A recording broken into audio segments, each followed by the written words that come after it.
Question है, निम्नलिखित संख्याओं को अभाज्य गुणनखंड के रूप में व्यक्त कीजिए। एक्सरसाइज है आपकी 1.1। एक्सरसाइज होगी 1.1 में एक्सरसाइज 1.1।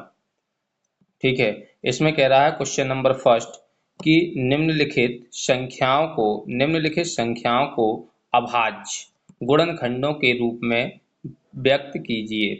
तो सबसे पहले जानते हैं अभाज्य क्या होते हैं। ठीक है, अभाज्य संख्या है क्या आखिर। ठीक है, अभाज्य संख्याओं को जानेंगे। भाज्य और अभाज्य संख्याएं होती क्या हैं। तो अभाज्य संख्या, ठीक है, तो अभाज्य संख्याएं वे संख्याएं होती हैं जिनके गुणनखंड अर्थात जिनके फैक्टर या तो वह संख्या खुद होती है या फिर वो जो है एक या फिर खुद, मतलब अपन कह सकते हैं जिनके फैक्टर जिनके गुणनखंड या तो एक हो या फिर जो है वह संख्या खुद हो, मतलब वह संख्या स्वयं हो, उसे हम अभाज्य गुणनखंड कहते हैं। ठीक है, अभाज्य संख्या कहते हैं। क्लियर है। जैसे एग्जाम्पल में अपन ले लें तो एग्जाम्पल है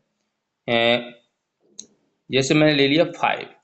ठीक है, 5 के जब गुणनखंड आप करेंगे तो एक आपका जो है एक होगा और 5 किससे कटेगा, वो जो है आपका 5 खुद से कटेगा।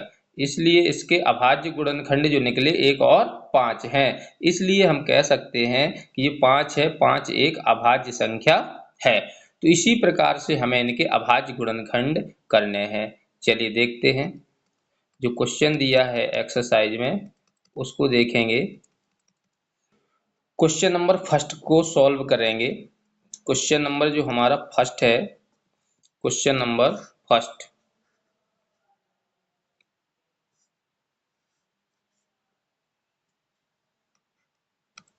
ठीक है, क्वेश्चन नंबर फर्स्ट को सॉल्व करेंगे तो 140 उसने कहा 140 के अभाज्य गुणनखंड लिखना है। ठीक है, निम्नलिखित संख्याओं के अभाज्य गुणनखंडों के गुणनखंड के रूप में व्यक्त कीजिए। चलिए सबसे पहले 140 के जो है मैं गुणनखंड निकालूंगा।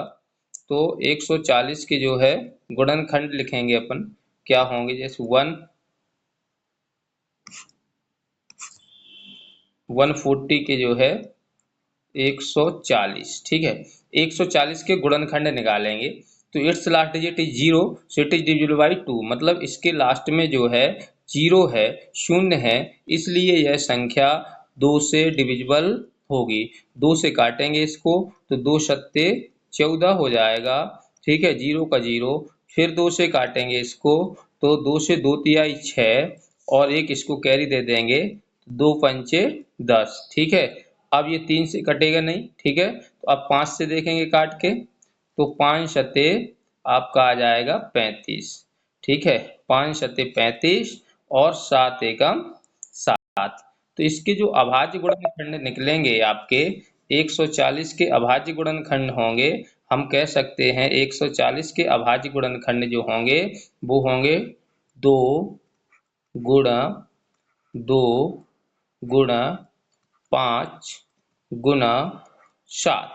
ठीक है, तो ये आपके अभाज्य गुणनखंड हुए। यदि हम इसको स्टैंडर्ड फॉर्म में लिखना चाहें तो आप देखेंगे कि 2 कितने बार आया है, 2 बार आया है, तो 2 के पावर हम 2 भी लगा सकते हैं। 2 के घाते 2 गुणे 5 कितनी बार आया, 1 बार, और 7 कितनी बार आया है भाई, तो 1 बार। जी हमारा जो है 140 के अभाज्य गुणनखंड होंगे।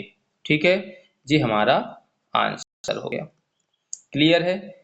ठीक है, इसी प्रकार से मैं नेक्स्ट क्वेश्चन, हमारा जो नेक्स्ट क्वेश्चन है 156। ठीक है,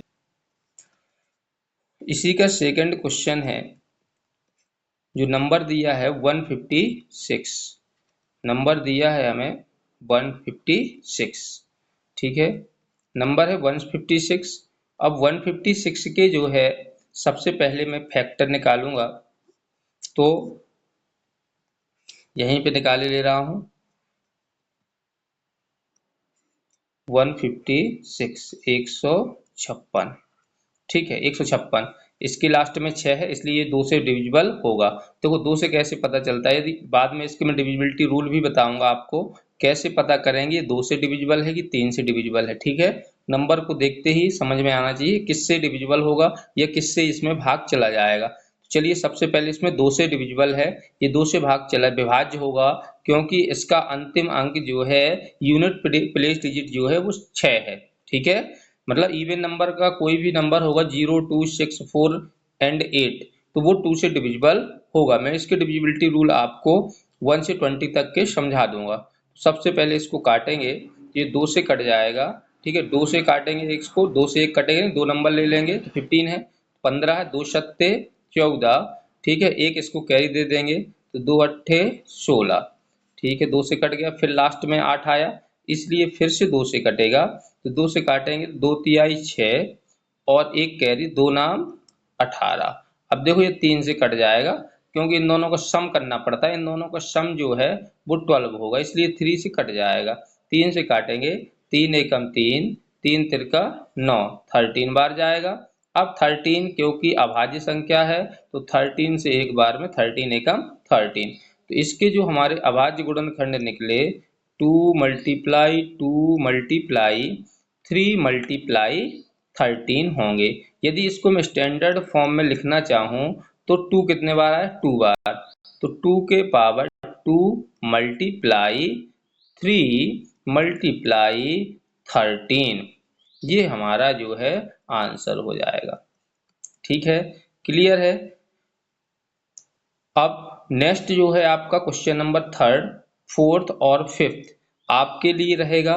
HW में आप जो है करेंगे कौन सा क्वेश्चन नंबर आप लगाएंगे, क्वेश्चन नंबर जो होगा आपका वो होगा क्वेश्चन नंबर 3rd, ठीक है, क्वेश्चन नंबर 4th और आपका क्वेश्चन नंबर 5th, ये आपको जो है HW में करना है।